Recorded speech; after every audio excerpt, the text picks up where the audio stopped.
Fala galera, tudo bem? Professor Jonathan Pereira com vocês aqui em mais um vídeo do nosso canal. Vamos falar sobre impermeabilização, vamos começar a falar sobre impermeabilização, né pessoal? Esse tema que é na indústria da construção civil, né? Meu pai amado, como isso gera assunto. Então, mais um vídeo mais conceitual, mais introdutório, depois a gente vai destrinchando ele aí em mais vídeos, para não poder ficar maçante também, né? Não ficar corrido. Né? A ideia é que a gente compartilhe isso com calma e cada vez mais detalhe, beleza? Vou fazer um convite. Isso mesmo, fazer inscrição, curtir, compartilhar, comentar também aqui, né, pessoal? Ativar as notificações, beleza? Fazer com que o YouTube entenda, então, que o nosso canal possa chegar para mais e mais engenheiros, arquitetos e amantes da indústria da construção civil. Para quem já é inscrito, valeu, meu muito obrigado, pessoal. E para quem tem o Instagram, @Jonathan_professor, beleza? Não esquece lá. E eu também Interativo, pessoal, no www.interativaportal.com.br. Se quiser saber um pouquinho mais sobre a Interativa, nosso lado profissional, prestações de serviço, cursos, blog, né? Acesse lá então e tenha conhecimento, beleza? Galera, vamos falar de permeabilização? Por que falar isso, pessoal? Porque ela só custa de 1 a 3% do nosso orçamento, meu Deus. Olha que porcentagem baixa e parece que a gente não dá valor a esse serviço. Meu, se você pegar em ramas de manutenção, a grande manutenção ainda está vinculada a este drama da impermeabilização. Ninguém quer um rodapé úmido, né? Ninguém quer uma casa com mofo. Gente, a questão está vinculada diretamente com a salubridade, pessoal. Né? E refazer manutenção de impermeabilização, ou tiver que fazer uma manutenção, principalmente numa obra nova, é inaceitável para o engenheiro civil. Né? Olha só, se a gente investe, pessoal, dentro de um projeto, né? E aí a gente fala, né? Tem que fazer de impermeabilização. Se você não sabia disso, se você não conhece, comenta aqui que eu faço um vídeo de como fazer um projeto então, de impermeabilização, o que deve conter nele, beleza? Mas tem que comentar aqui, curtir e fazer inscrição no nosso canal, beleza? Galera, de 1 a 3% é o custo estimado para entrar dentro do nosso orçamento. Baixíssimo, beleza? Mas de fazer manutenção pós-obra disso, porque surgiu uma infiltração, surgiu uma patologia da falta de impermeabilização ou de uma impermeabilização mal feita, pessoal, você pode colocar aí de 10 a 15% pelo menos de receita a mais, além da dor de cabeça, beleza? Mas antes de falar quais são os dois tipos de impermeabilização que a gente tem na indústria civil, eu tenho que lembrar com vocês aqui, então, quais são os tipos de infiltrações. Para a gente falar isso, pessoal, eu tenho que lembrar que infiltração ela é uma patologia, ela é uma falha que pode ocorrer então no processo construtivo. Beleza? Então, vamos lá. Só é uma umidade de infiltração, tá certo? Então, a infiltração, tá certo? Ela é um processo que está vinculado à passagem, à percolação de água por fissuras, por trincas, por dilatações mal feitas, né? Então, eu tenho essa umidade por infiltração. Né? Então, essa umidade, pessoal, eu vou encontrar isso em laje, em dilatação de esquadria, por exemplo. Né? Então, se eu tenho uma fissura, lembra do nosso vídeo, pessoal, sobre retração que gera fissura? Então, essa patologia ela pode gerar uma umidade por meio de infiltração. Tá? Então, infiltração, umidade por infiltração, beleza? É a percolação de água, então, por fissuras e microfissuras de dilatações. Tá?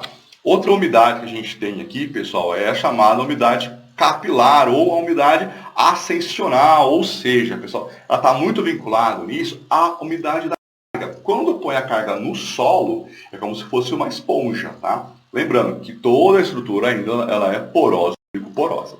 Quando eu ponho a minha umidade no solo, automaticamente esse peso faz com que essa umidade do solo suba, tá certo? Ela suba, ela tende a subir. Questões de capilaridade. Então, essa capilaridade do bloco vai puxar essa umidade do solo, é onde a gente vai encontrar aquela umidade de rodapé, pessoal. Isso. Quando eu tenho aquela umidade de rodapé, vou me ligar. Falou, nossa, aqui certamente é uma umidade capilar, tá certo? Ou ascensional.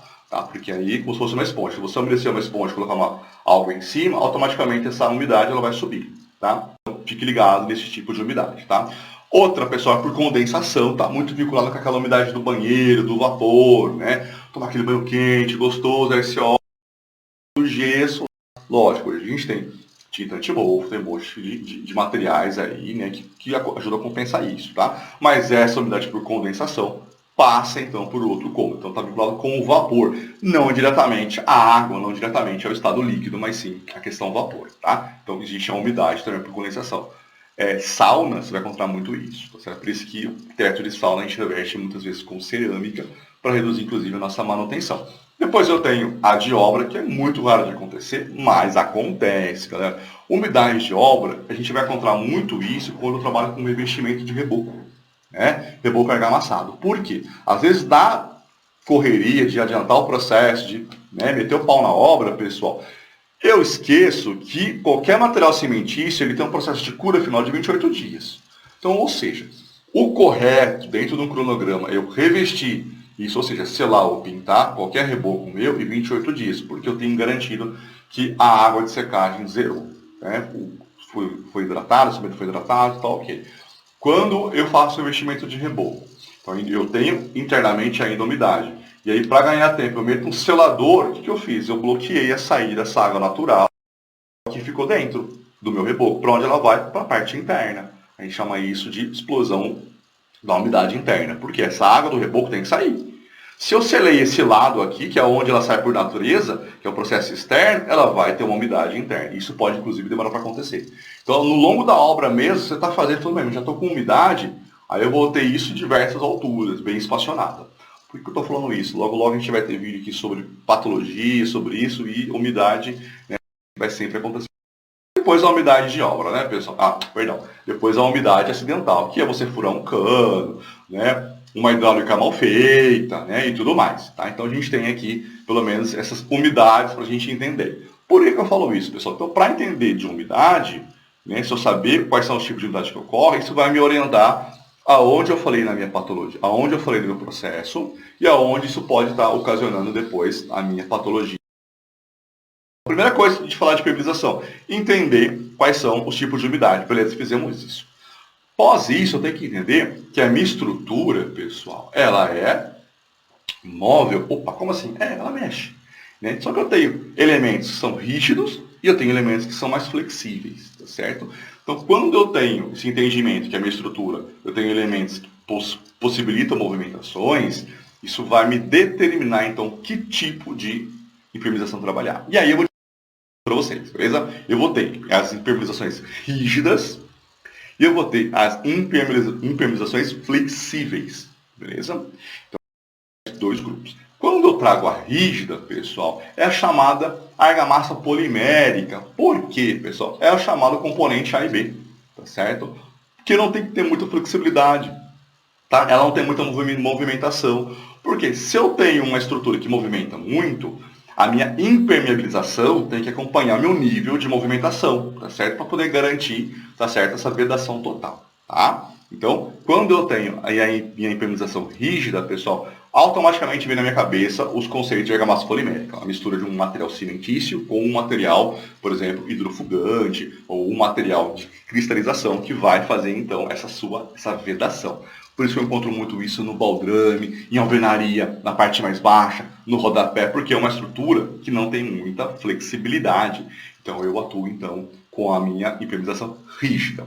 Quando eu caio para a minha impermeabilização flexível, aí eu entro, por exemplo, na tem essa movimentação, e eu entro então, por exemplo, com meus materiais bituminosos, tá? Seja eu entro então com as mantas asfálticas, com manta líquida, porque são polímeros, pessoal, que conseguem acompanhar então a sua estrutura, conseguem acompanhar a sua movimentação, beleza? Então, o vídeo hoje ele é um introdutório, tá? Agora depois eu vou ter um vídeo para vocês só de manta, só de argamassa polimérica, e a gente vai destrinchar cada uma delas, beleza? Então no vídeo de hoje falamos sobre as umidades, que é importante entender isso. Entendemos, pessoal, que a impermeabilização nada mais é que um vedante, ou seja, a umidade sempre vai existir e a impermeabilização tem o fator de bloquear isso, então eu não consigo tirar a umidade, exceto a umidade de obra e a umidade acidental, tá certo? As outras sempre vai acabar existindo ali. Tá? Então a umidade acaba existindo. A função da impermeabilização é o quê? Vedar isso, bloquear que isso passe para o substrato, ou seja, para uma alvenaria, para um concreto, beleza? E para isso eu tenho que entender então como movimenta a minha estrutura. E aí eu tenho modelos rígidos e modelos mais flexíveis, tá? Impermeabilização rígida, argamassas poliméricas, ou seja, materiais cimentícios, no qual eu posso misturar, formar um outro componente e fazer uma aplicação em formato de pintura, tá certo? Depois a gente vai discutir isso como que faz lá no outro vídeo. E aí eu tenho então as minhas impermeabilizações flexíveis, aí eu vou entrar com materiais betuminosos, então elastômero, manta asfáltica, tudo mais, beleza? Gostaram da dica? Espero que vocês tenham gostado desse vídeo aqui. Pessoal, é um vídeo introdutório, como a gente vem tratando no nosso canal, porque aí cada vídeo a gente tem mais um tempinho de discutir isso mais tecnicamente, tá? Comente se você gostou, comente se você tem outra dica, tá certo? Comente também se você quer que a gente pegue um tema um pouquinho mais exclusivo e a gente faz um vídeo para vocês aqui, beleza? Então não esqueça de fazer a inscrição no canal, curtir, compartilhar, ativar as notificações, me seguir lá no Instagram e acessar o canal da Interativa, beleza, pessoal? Espero vocês então no próximo vídeo. Valeu!